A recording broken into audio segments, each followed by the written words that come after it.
নমস্কার বন্ধুরা, শতাব্দী বেঙ্গলি কিচেনের সমস্ত বন্ধুদের স্বাগত। আজকে আমি বানাবো আম পানা বা কাঁচা আমের শরবত। অতিরিক্ত গরমে সবারই একটু আম পানা খেতে ইচ্ছা করে, কিন্তু পোড়াপুড়ির ঝামেলায় কেউ এই আম পানা বানাতে চায় না। আজ থেকে আর পোড়াপুড়ির কোনো সমস্যা থাকবে না। অতি সহজেই নিজেরাই বাড়িতে তৈরি করে নিতে পারবেন আম পানা। তাহলে আজকের ভিডিওটা পুরোপুরি দেখুন, তাহলেই বুঝতে পারবেন কত তাড়াতাড়ি আম পানা বাড়িতে বানিয়ে ফেলতে পারবেন। আমি এখানে 4টা আম নিয়ে নিয়েছি, ভালো করে ধুয়ে প্রেসার কুকারের মধ্যে ভরে দিয়েছি। এবারে একটা সিটি মেরে নেব।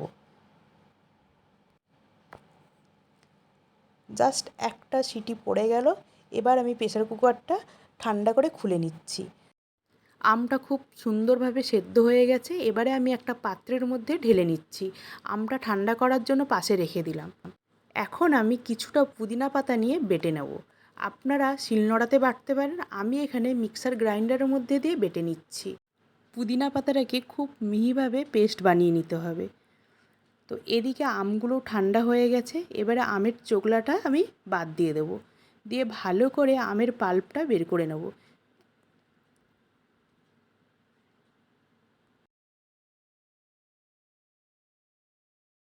সমস্ত আমগুলো থেকে আমি আমের পাল্পটা বের করে নিয়েছি। এবারে আবারও মিক্সার গ্রাইন্ডারের মধ্যে দিয়ে একবার ঘুরিয়ে নেব। একবার মিক্সারে ঘুরিয়ে নিলে আর ছাঁকনিতে ছাঁকার কোনো ঝামেলা থাকবে না।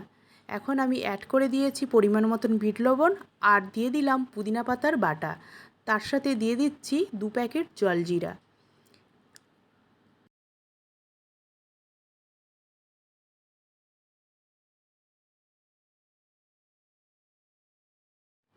আর দিয়ে দেবো কয়েক টুকরো বরফ। এবারে ভালো করে এটাকে মিশিয়ে নিচ্ছি।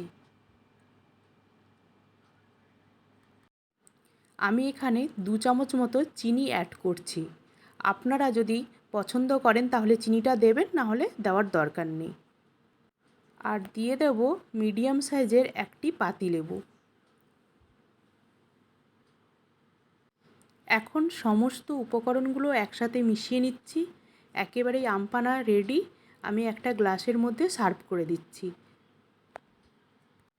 দেখুন, আম না পুড়িয়েও কিন্তু আম পানা বানানো যায়। আমি সার্ভ করে দিয়েছি একটি গ্লাসে। আর আজকের আম পানার শরবত আপনাদের কেমন লাগলো অতি অবশ্যই কিন্তু আমাকে কমেন্ট করে জানাবেন। আর আমার রেসিপি যদি আপনাদের ভালো লেগে থাকে তাহলে অবশ্যই চ্যানেলটিকে সাবস্ক্রাইব করবেন এবং পাশে থাকা বেল আইকনটি প্রেস করে দেবেন, যাতে রান্নার নতুন নতুন ভিডিওর নোটিফিকেশন সবার আগে আপনাদের কাছে পৌঁছে যায়। তাহলে আজকের মতো আসি বন্ধুরা, আবার দেখা হচ্ছে রান্নার অন্য কোনো ভিডিও নিয়ে। টাটা, ভালো থাকবেন, সুস্থ থাকবেন, নমস্কার।